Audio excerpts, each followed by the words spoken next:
अस्सलाम वालेकुम नाज़रीन, महरान टीवी न्यूज़ में अमाके बलिकार मां फराज शाह। सब का पेराक नजर हेडलाइन ते। पाकिस्तान जो 79 जश्न आज़ादी दिहाड़ो, शहर शहर घिटे घिटे भरपूर जश्न। वतन जी बानी कायद आज़म मोहम्मद अली जिन्ना के खुसूसी खराज तहसीन। गवर्नर सिंध निहाल हाशमी ऐं वज़ीर आला सिंध सैयद मुराद अली शाह जी मज़ार कायद ते हाज़री। फातिहा ख़्वानी टिनी हथियारबंदन फौजुन जे नुमाइंदन गुल रखिया। मज़ार कायद ते गार्ड्स जी तब्दीलीअ वारी तकरीब। पाकिस्तान न्यूल अकेडमी जे कैडेट्स एज़ाज़ी गार्ड्स जा फर्ज़ संभाले वरिता। सॼे मुल्क में जश्न आज़ादी जूं रंगारंग तकरीबूं, आतिशबाज़ी, मिली नग़मनि जी बहार। इस्लामाबाद में यादगार फतह जी शानदार इफ्तिताही तकरीब। सदर आसिफ अली ज़रदारी, वज़ीर आज़म शहबाज शरीफ ऐं फील्ड मार्शल सैयद आसिम मुनीर शरीक झंडा फड़काया। तकरीब में सर्विस चीफ्स ऐं वफ़ाक़ी वज़ीरनि समेत ग़ैर मुल्की सिफ़ारतकारनि जी शिरकत। नंढनि वॾनि शहरनि में घरनि, घिटियुनि, पहाड़नि ऐं इमारतुनि खे सब्ज़ झंडनि ऐं रोशनियुनि सां सिंगारियो वियो।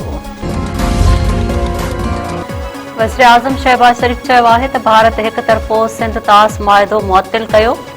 भारत सिधे रस्ते ते न आयो त सिधी रीत जवाब ॾींदासीं। पाकिस्तान ख़िते में इस्तेहकाम जे अलामत बणिजी चुको आहे।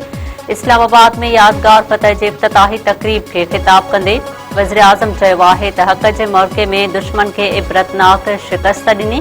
फील्ड मार्शल ऐं उन जी टीम खे यादगार फतह ते मुबारकबाद ॾियां थो।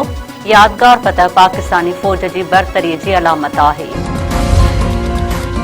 फील्ड मार्शल, न्यूल चीफ ऐं एयर चीफ पारां क़ौम खे आज़ादी ॾियारे जी मुबारकबाद। वतन जे दिफ़ा लाइ भरपूर अज़म जो इज़हार। ख़ुशहालीअ लाइ क़ौम सां गॾिजी अॻिते वधण जो अज़म। ग़ाज़ियुनि ऐं अॻूणनि फ़ौजुनि जी ख़िदमतुनि ते भेट। शहीदनि खे ख़राज अक़ीदत पेश। ISPR चयो आहे त मुल्क जे बानियुनि जो नज़रियो ऐं उसूल मुतासिर कंदड़ आहिनि। वॾे वज़ीर सैयद मुराद अली शाह चयो आहे त नवनि सूबनि जो बहस पुराणो आहे। केतिरा ई माण्हू आया के त लंडन भॼी विया, सियासत में नाकाम न थिया आहियूं। जंहिंखे सिस्टम ॾिसणो आहे उहो थरपारकर में ॾिसे। पाकिस्तान खे ठाहिण में सिंध जो पहिरीं सिफ़ जो किरदारु आहे ऐं हमेशह रहंदो। हीअ सिंध जी मिटी आहे, असीं सिंध जी हिफ़ाज़त कंदासीं। कराची में मज़ार कायद ते मीडिया सां ॻाल्हाईंदे वॾे वज़ीर वधीक चयो आहे त कायद आज़म जे उसूलनि ते अमल पैरा ऐं मुतहिद थियणो आहे। भारत असां ॾांहुं मेरी अख सां ॾिठो त क़ौम मुतहिद हूंदी। नौजवाननि समेत समूरनि शोबनि सां तालुक़ रखंदड़ माण्हू मुतहिद आहिनि। अमरीकी परॾेही वज़ीर पारां आज़ादी ॾियारे ते पाकिस्तानी अवाम खे मुबारकबाद। मार्को रूबियो चयो आहे त इलाक़ाई सालसी, दहशतगर्दी रोकण ऐं ॿियनि शोबनि में पाकिस्तान ऐं अमेरिका जो तालुक़ आहे। ताउन ज़रिए अमरीकी ऐं पाकिस्तानी अवाम लाइ नतीजा फ़राहम करे रहिया आहियूं। रूसी सदर पारां आज़ादी ॾियारे ते सदर ऐं वज़ीर आज़म लाइ ख़ुसूसी पैगाम। प्यूटन चयो आहे त रूस ऐं पाकिस्तान जो इलाक़ाई ऐं आलमी मामलनि में ताउन जारी आहे। नायब वज़ीर आज़म इसाक डार सां चीनी सफ़ीर जियांगज़ी डोंग जी मुलाक़ात।